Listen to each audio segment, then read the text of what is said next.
himself. It's the proof that Oh, I'm still okay. alive. Well, we haven't talked about Brody much.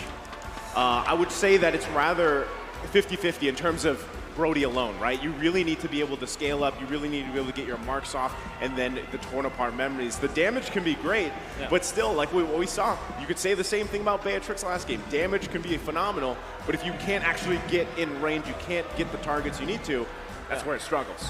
I guess for the side of RRQ Hoshi, they now have to play the RRQ Hoshi way where they are very aggressive. Don't let this composition coming out from Echo to build up when it comes to the momentum and the farm. Carry will be a problem in the latter portions of the game.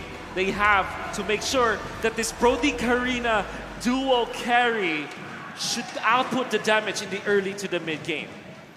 Well, we're going to find out in just a couple seconds as we're loading up here.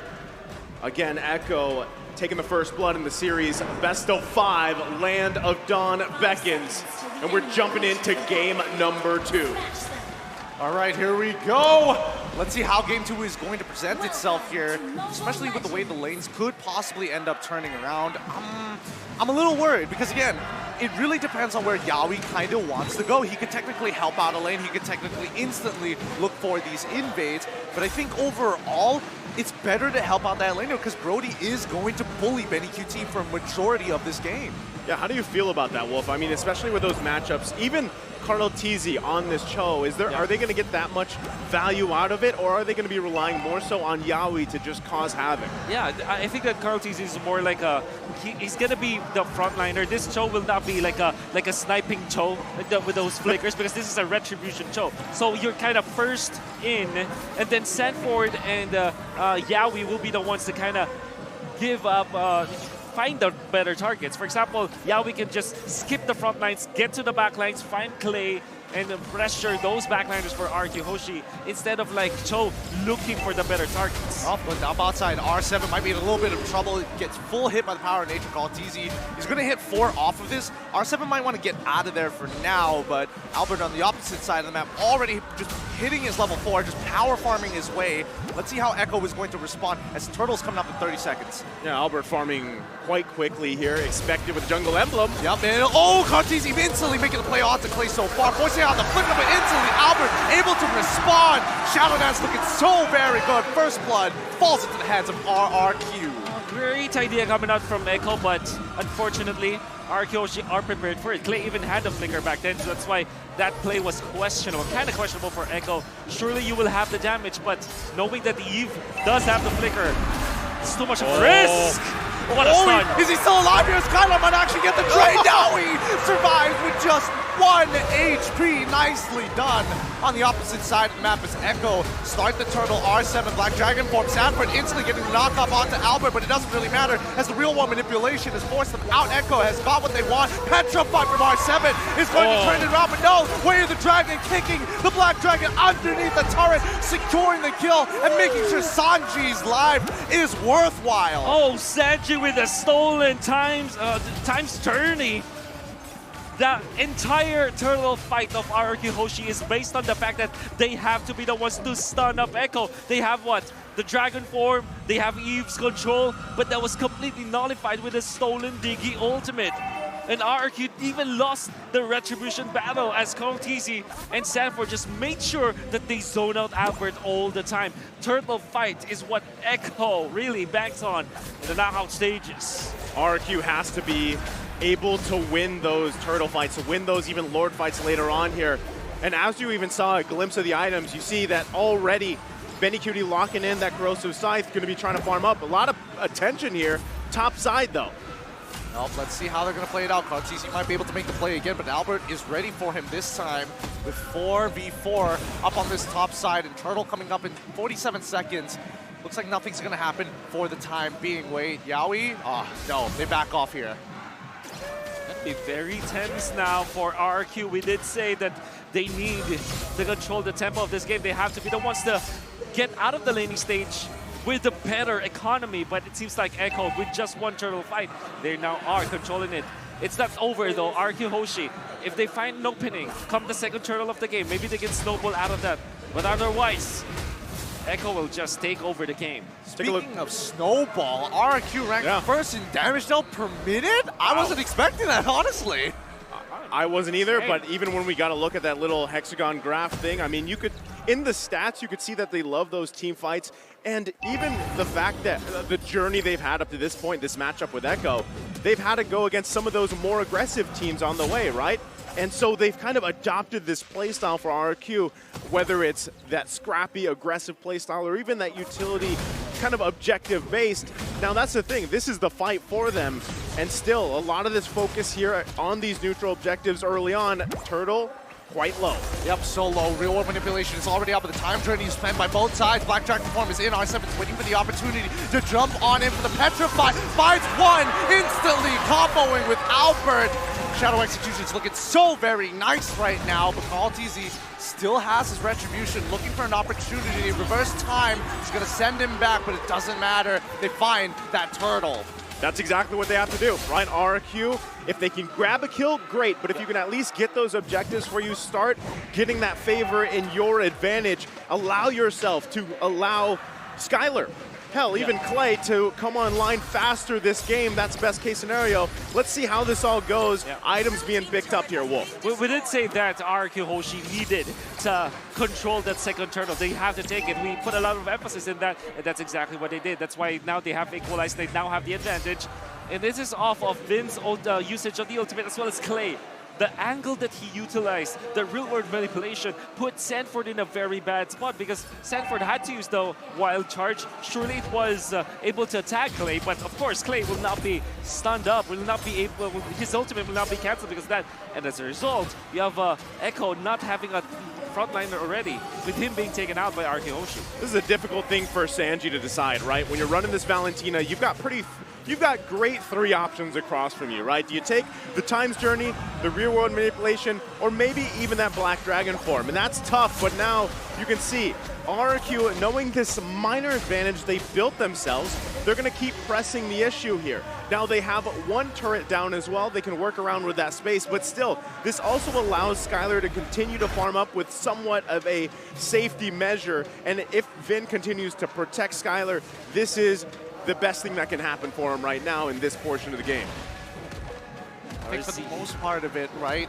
Bottom side, R7's got to be careful here. If he jumps on forward, Benny QT is going to kill him. So now they're dividing and conquering. 3 on top side, 2 on bottom. Sanford finds an angle for a flicker wild charge, which almost resulted into a kill. R7 is still alive. Black Dragon wants to get on out of there as Tier 1 falls. Tier 2 is the next to drop. Man. I was just about to say, there was a lot of focus on RRQ Hoshi up top lane. If R7 keeps himself alive and defend the turret down bottom, that will be a favorable trade for RRQ Hoshi.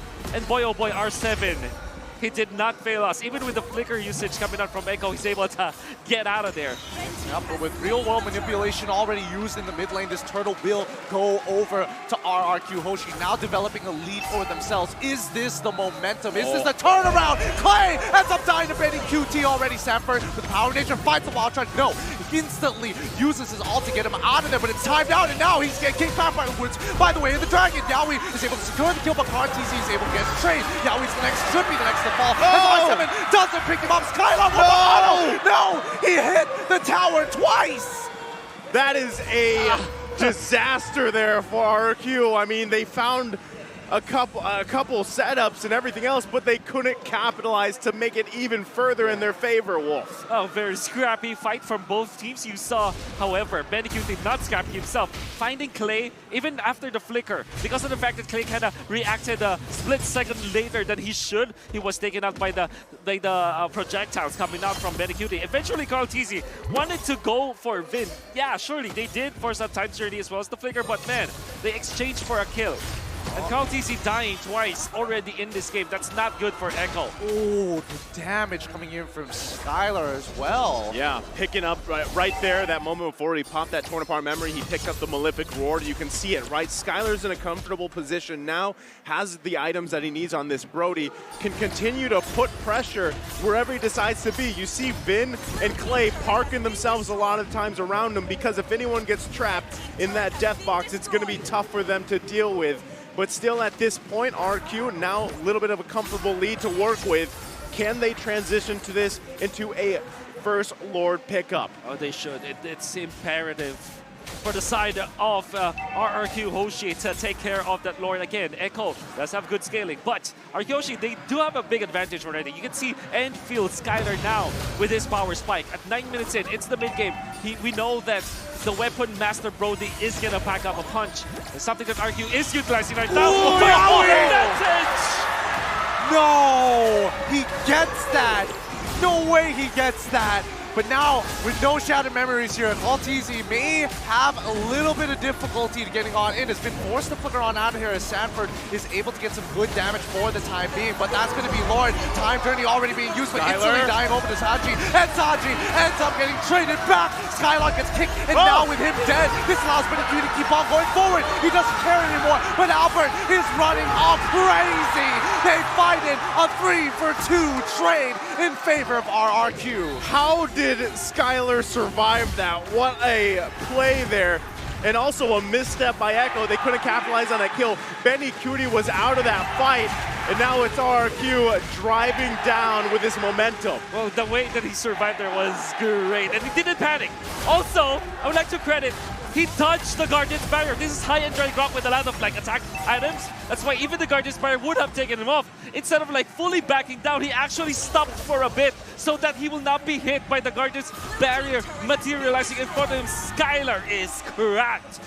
Oh, they're going so far right now. With the momentum, Maltese getting a good kick onto Diggy so far, but here comes the Black Dragon form to zone them off. Maltese is stuck, he's trapped, he's dead! And now the rest of the team is going to be hitting onto the inhibitor. The Lord is already down with the real world manipulation. Looking to turn it around, Time Journey to get his team out of there. RRQ have got what they want, and now they back off. And now it's RRQ's time to play with this momentum in their favor, and they're doing exactly that.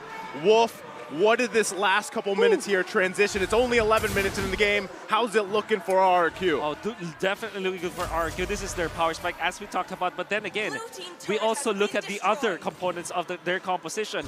With a Divine Glaive available for the Eve, who opted to go for the penetration boots this time, Clay will be hurting a lot of Echo. Despite it, like, you're looking at the real-world manipulation, you don't really look at the damage that it outputs, but with all of the items that Clay was able to get, he is now going to be a threat. Look at that though, Queen Swings coming up from R7. And at the same time, you know, as we get ready for this next pretty much push, or maybe it's the next Lord here, what does Echo have to do to get back into this game, Wolf? I mean, they're down to 5,000 gold. They've only got 2 turrets. RRQ owns their side of the map. Well, they have to find a way to kick R7, or Skylar, I mean, into their favor. They have the damage of Benekyu already. They have the items that they needed. But the fact of the matter is they are not finding good jumps onto Skylar.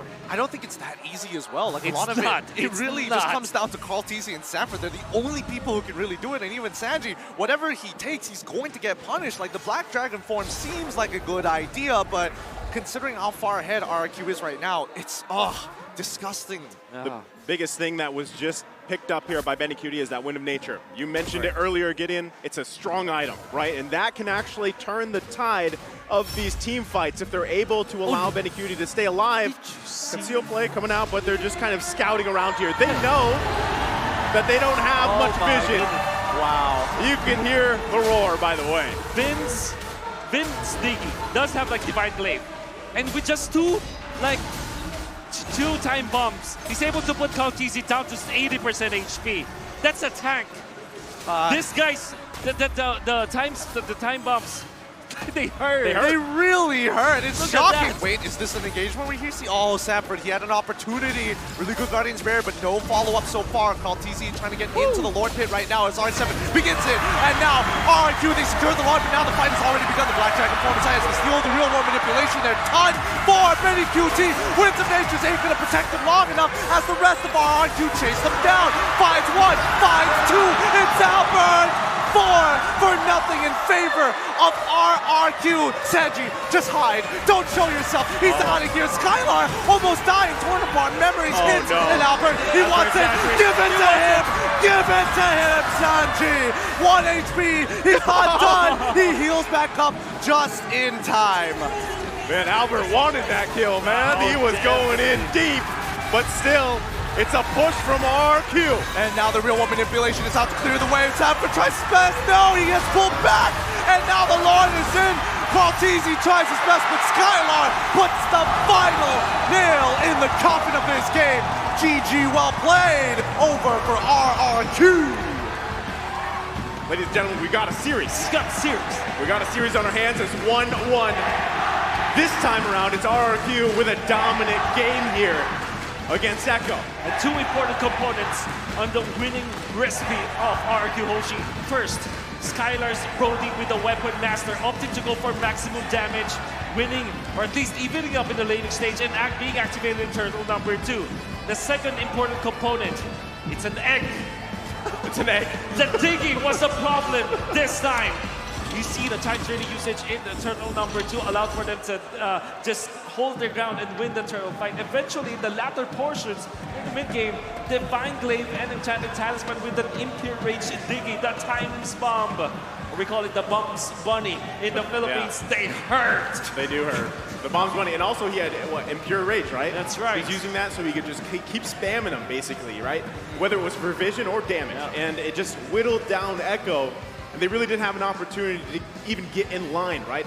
And we were wondering too. Now the big question, and I can't wait to hear, what the analysts have to say. But this Yuzong pick, man, it is strong for whichever teams decide to take it. That's and also right. Brody actually having a great game here. This time for Skylar, working out really well for him, able to just kind of pop off exactly what they needed to do here. Check it out, right? That is going to be the celebration because strong game. It's payback time for the Kings as they secure game 2. I think RRQ has really, kind of cleaned up their gameplay a little bit. Their laning phase is a little bit better. Everybody is kind of on the same page of what the plan was supposed to be. And overall, I would have imagined that, R7 was probably going to make those aggressive moves again. No, this time a little bit more reserved, a little bit more calm and collected. But this does show the beauty and, more importantly, just the power of a Petrify. Even if you're locking somebody down for at least 0.5 seconds, the rest of your team, and especially when Albert's jumping through, oh my goodness, you just lose track of him so fast. Even the timing that you can see coming up from R7, he waited for those moments where the stolen time journey will not be of full effect already. He timed it so well, and this is because of the fact that they have so much farm already in the early stages. Additionally, you can see the Times Bomb, the Bumps Bunny usage coming out from Vin. It's more about like stopping the Grok as well as the Hilda, which is weird because they picked up the Hilda after they already saw the digging. We know that the Hilda wants to run around. And with all of those time bombs, it's difficult to find a footing around the territories that they wanted to control because they're poked heavily of that Divine Glaive Enchanted Talisman digging. Yeah, it was basically too hard for even Echo to find space to work with across the map. I mean, that's kind of what happened here, to the point where at one point they didn't control anything, right? Everything was just RRQ, everything was in their favor, and it was tough to deal with. But before we have it broken down more, we got to mention the M4 pass once again. It's available now. Complete all active tasks, and you'll reach level 75 at ease and for free. Log in now. Exclusive rewards like the Beatrix Light Chaser, Beatrix Stellar Brilliance, and the M4 Beatrix figurine are awaiting all of you watching now. And don't forget the hashtags Mobile Legends, Bang Bang, hashtag MLBBM4, hashtag Dare to Be Great. And lastly, but not least, the M4 Battle Night goes live this January 21. Expect loads of events and rewards for grabs in-game. First off, complete Battle Task in-game on January 21st to get a skin choice chest. You can choose the skin you like most from the chest, and aside from that, battle bonus awaits you on the same day. Play matches, and you'll get Team Star Protection for 3 matches, double Star Raising points, double Protection points, double EXP, and double BP for 5 matches. We're not stopping there. Free access to all heroes and loads of epic skins will also be available that very day. Save the date, log into the game on January 21st, enjoy the match and win tons of rewards. Let's all celebrate the M4 Championship together, including with our friends.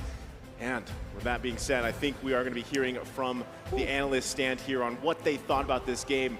And I'm wondering, too, if they're really going to point out that Diggy pick because it caused a lot of havoc.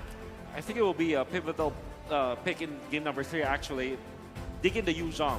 I think that will be a little shift into those two heroes come game number 3 because they really look strong in the previous game.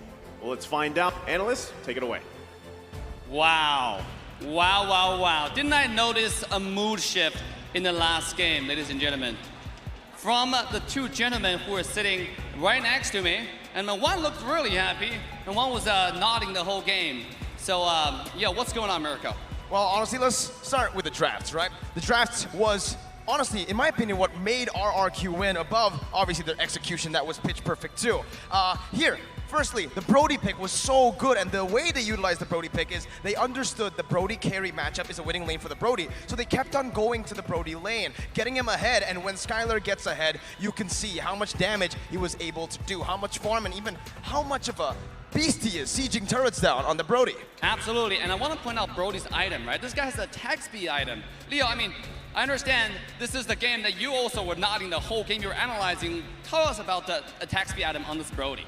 In addition to winning the lane, the fact that you can just let out those stacks so much faster, and the fact that Echo have layers upon layers of engagement.